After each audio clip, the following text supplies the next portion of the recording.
بسم اللہ الرحمن الرحیم۔ آپ صلی اللہ علیہ وآلہ وسلم جب رمضان المبارک کا آخری عشرہ شروع ہو جاتا اپنی کمر کس لیتے اور ان راتوں کو جاگ کے گزارتے اور اپنے گھر والوں کو بھی اٹھایا کرتے، بیدار کیا کرتے۔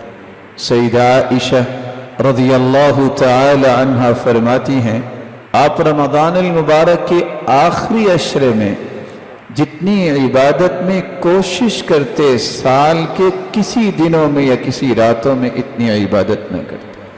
ہمیں ان 10 دنوں میں جو کام کرنے ہیں ان میں سب سے پہلا کام یہ ہے کہ ہمیں اللہ کے رسول صلی اللہ علیہ وآلہ وسلم کی سنت سمجھ کر اور آپ کا حکم سمجھ کر لیلۃ القدر کی تلاش کرنی چاہیے۔ لیلۃ القدر جس رات میں اللہ نے قرآن کو نازل کیا، جو برکتوں سے لبریز رات ہے، مالک الملک نے اس کی عظمت میں پوری صورت ہی اتار دی۔ 1000 مہینے سے افضل یہ رات ہے۔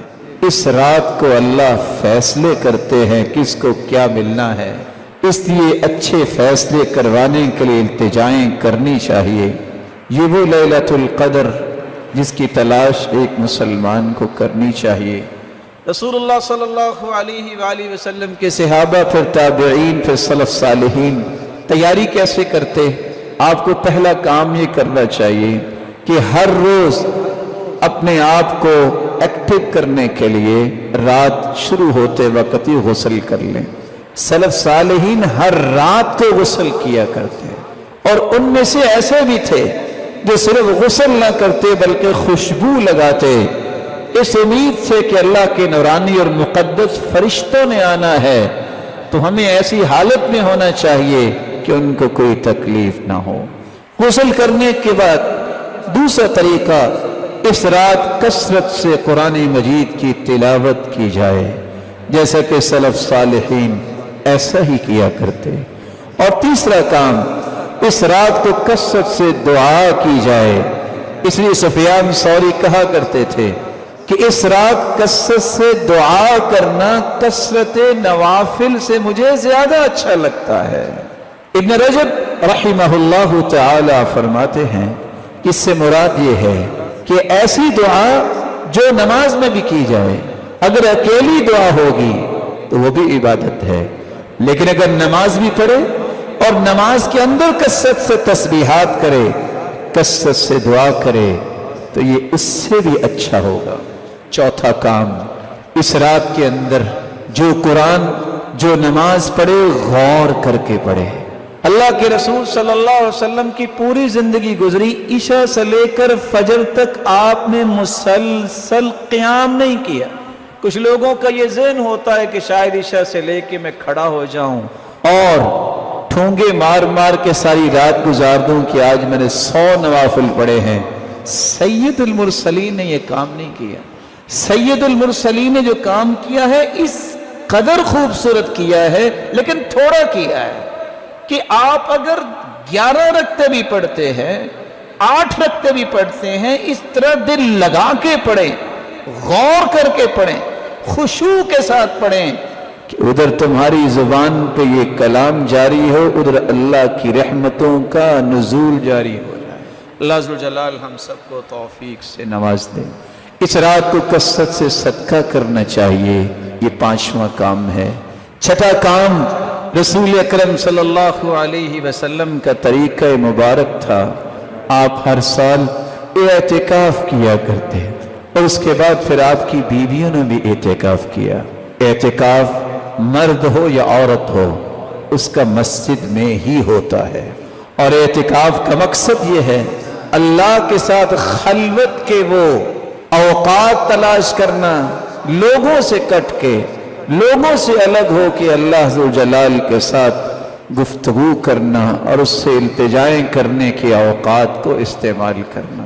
رسول اللہ صلی اللہ علیہ وآلہ وسلم نے ان 10 دنوں میں ایک اور بات بھی امت کو سمجھائی ہے، اور وہ چھٹی بات بھی امت کو نہیں بھولنی چاہیے کہ سال گزرنے کے بعد یہی وہ مبارک دن ہیں جن دنوں میں اپنے مالوں کی زکوٰۃ ادا کرنی چاہیے۔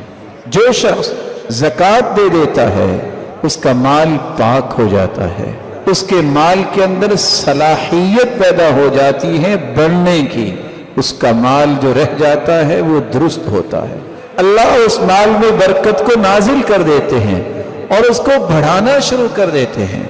جو شخص زکوٰۃ دیتا ہے وہی مومن ہے، جو زکوٰۃ نہیں دیتا وہ مومن نہیں ہوتا، بلکہ کہا سچا مومن وہ ہے جو زکوٰۃ دیتا ہے۔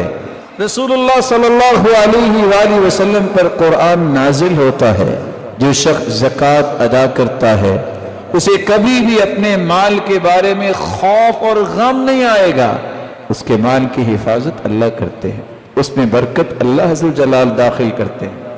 رسول اللہ صلی اللہ علیہ وسلم نے تو فرمایا جو شخص زکوٰۃ دیتا ہے اس نے اپنے مالی سارے معاملات جو ہیں اللہ کے سپرد کر دیے، اپنی ساری ذمہ داری ادا کر دی مالی اعتبار سے۔ آخری عشرہ یہ برکتوں سے لبریز عشرہ ہے، یہ گنتی کے چند ایام ہیں، ان ایام کو اور راتوں کو غنیمت جانو۔ کیسے غنیمت بنا سکتے ہیں ان راتوں کو؟ ان راتوں کا قیام کیجئے، کثرت سے قرآن پڑھیے، کثرت سے دعائیں کیجئے، کثرت سے صدقہ کیجئے اور قرآن مجید کو غور کے ساتھ پڑھیے۔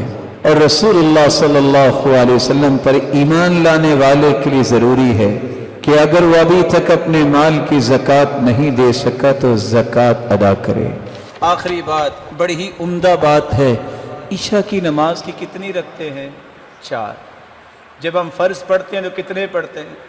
عشاء کی نماز کے بعد پھر آپ 4 رکعتیں پڑھ رہے جس طرح آپ نے فرض پڑھے تھے۔ یہ عمل اللہ تعالیٰ کو اتنا پسند ہے کہ اللہ کے رسول نے فرمایا یہ 4 رکعتوں کا اجر اتنا ہوگا جتنا لیلۃ القدر میں 4 رکعتیں پڑھیں۔ ان 10 راتوں میں اس عمل کو بھی اختیار کیجئے۔ اللہ عز و جلال ہم سب کو یہ سارے فضائل نصیب فرمائے۔ وآخر دعوانا الحمدللہ۔